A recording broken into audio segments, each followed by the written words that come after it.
The government is considering using databases linked to identification cards along with e-wallets and debit cards as part of the mechanism for the two-tiered pricing system for RON 95 petrol subsidies.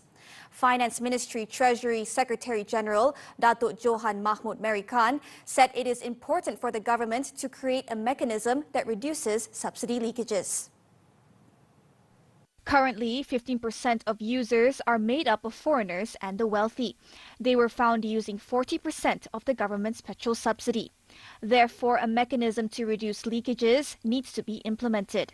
The mechanism could be whether it's a free card, it could be using the IC linked back to a database, it could be a combination of e-wallet or a certain specific form of debit card. These are basically options to replicate the tiered pricing that we've done for diesel. It could then be done basically also for individuals using one of those options. At this time, mechanism details are still being worked on and need to be finalized. Last Friday, Prime Minister Datuk Sri Anwar Ibrahim said the targeted subsidy for RON 95 petrol is expected to be implemented in the middle of next year. With such a move, the government is expected to save up to 8 billion ringgit. On the dividend tax, Datuk Johan said it is targeted for those who have shares that reach 2 million ringgit.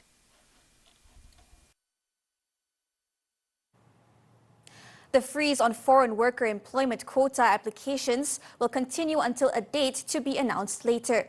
Home Minister Datuk Sri Saifuddin Nasution Ismail said this is because the total number of foreign workers in the country as of September 15th is nearing the stipulated ceiling. In a statement on Monday, Saifuddin noted that the total number of foreign workers in the country is guided by the stipulation set by the Economy Ministry under the 12 Malaysia Plan 12 MP, which is 15% of the total workforce in the country. He added that the government will also study and reconsider the ruling on opening the quota on foreign worker employment. He also said that the Workforce Recalibration Program 2.0 registration period had ended on December 31st, 2023, and the government has no plans to implement the program again in the future. The Home Ministry also will continuously monitor the entry of foreign workers to ensure compliance with the established quota while also safeguarding public safety and order. The decision to extend mandatory Employees Provident Fund EPF coverage to non-Malaysian workers is in line with the fund's goal of providing social protection for all employees, regardless of their nationality. Currently, non-Malaysian workers can choose to contribute to the EPF on a voluntary basis. This new policy is anticipated to benefit more than 2 million non-Malaysian workers in Malaysia. EPF Chief Executive Officer Ahmad Zulkarnain stated that this initiative will enhance the labour market by ensuring social protection for all workers, aligning with international standards. Additionally, the EPF has expressed its support for the government's decision to improve the Saraan program by raising the matching incentive from 15% to 20% with a maximum of 500 ringgit per year and a lifetime cap of 5,000 ringgit per individual.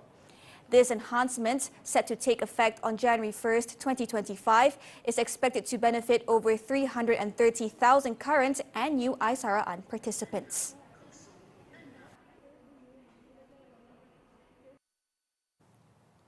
Parts of Ipoh reportedly experienced tremors and heard a loud explosion sound on Monday morning. Authorities have so far ruled out the possibility of explosives, seismic activity, and aircraft sonic booms as the cause of the incident.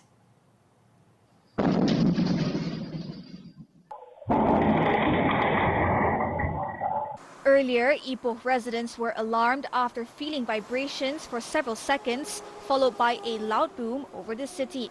Among the areas reported to have experienced tremors were Medan Istana, Tasik, Stadium Perak, Meru, Falim, Klebang, Manjoy and Tanjung Rambutan.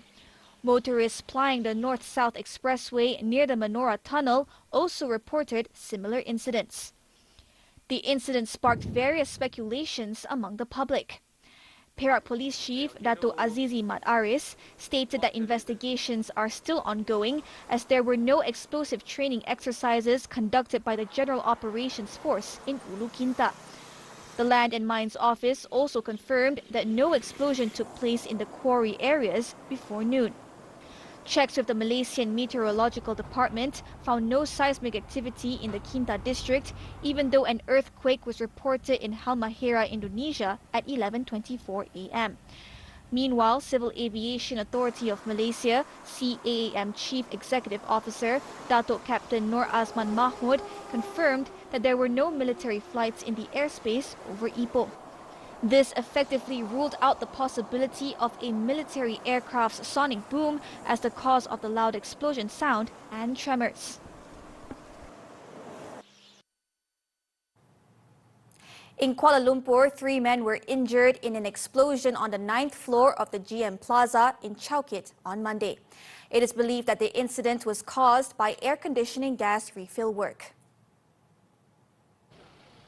The City Fire and Rescue Department, JBPM, confirmed that the blast also triggered a ceiling collapse on the 7th floor. Firefighters were dispatched to the scene after an emergency call was received at 3:20 p.m. All 3 victims were handed over to health authorities for further treatment. No fire was reported and the case has been referred to the police for further action. In Selangor, 3 vehicles caught fire after a collision at the North Klang Valley Expressway and KVE from Setia Alam to Shah Alam on Monday. All 3 drivers were able to escape the crash. The incident was recorded by passers-by who have since uploaded the clips on social media. State Fire and Rescue Department, JBPM Assistant Operations Director Ahmad Muklis Mokhtar said 2 cars and a 4-wheel drive vehicle were involved in the accident. 5 firefighters were deployed to the scene after the department received a distress call at 3:38 p.m. Upon arrival, firefighters found the 3 vehicles on fire, with both sedan cars engulfed in flames while the pickup truck was partially burnt. Firefighters took over an hour to extinguish the fire, with operations ending at 5:20 p.m. All 3 drivers were sent to the hospital.